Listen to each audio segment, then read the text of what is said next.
G'day guys, it is Grundy here with episode number 2 of Grundy's bodybuilding stories. So had a great response to the first one on Lee Priest. Thank you for all the kind words, and I'm going to keep doing them because people seem to be interested in them, and it also feels good to talk about the old story. So today I'm going to talk about Danny Hester. Now Danny Hester is one of the few guys that was more than you hoped.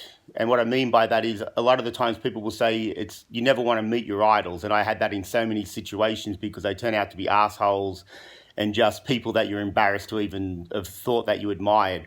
But Danny was the complete opposite of that. And Danny was around like the mid 90s to late 90s with the posse, like Chris Cormier, Rico McClinton, Flex Wheeler.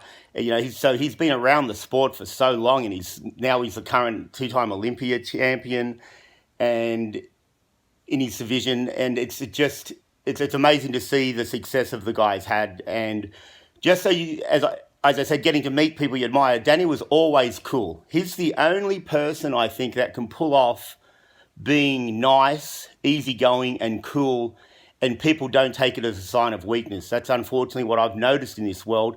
But Danny pulls that off. Danny's the only person that I know that can be so easygoing and so cool and so positive and friendly and everything, and people don't take it as a weakness or anything. They admire it about him. So I don't know his secret to the formula. I wish I did, but I'm just glad someone like Danny exists because he is the most modest person you'll ever meet. And the thing with Danny that a lot of little things stand out is, one, the time that I felt super cool was I went to the gym to pick something up, a protein shake or whatever, and I was going out and I was wearing a jacket, and Danny was at the gym and he's seen the jacket and he goes, "Man, that's a cool jacket."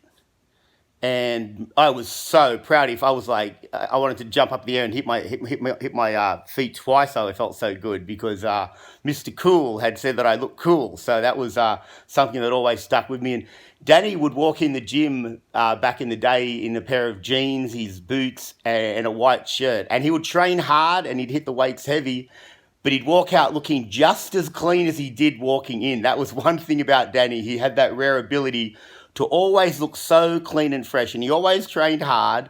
And even at times when he didn't train hard, when he was just doing his thing, he just had such great genetics and already paid his dues that he grew so well.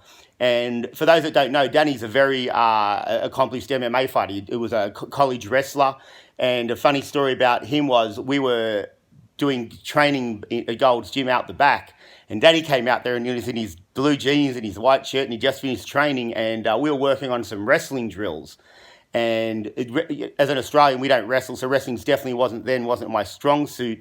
And my partner was more of a jiu-jitsu guy, but we're working on wrestling drills, and you could just see Danny standing at the end of the mat like he just wanted to get in there, but at the same time he's like, I don't want to get in there because then I'm probably going to get really dirty and then I'm going to get right into it. He ended up showing us a few moves, and the guy knows what he's doing. So just it's refreshing to have met someone that you admired, and just to see him thrive and continue to do so well in the sport, and to have never changed. That is something that I think is remarkable about the guy, that he's always been personable, he's always been positive, and he's never let his fame affect him like a lot of guys did. And coming from where he is, like, that guy needs to write a book because he has seen and been with the best and been admired by so many people that he's been allowed into circles that I probably could only dream of, because he was such a well-known guy and such a likable guy. So for anyone out there that is a fan of Danny, you've got every reason to be a even bigger fan. He's huge. So don't worry, not all these things are going to be positive. There's a lot of assholes that I met that I'm going to be talking about.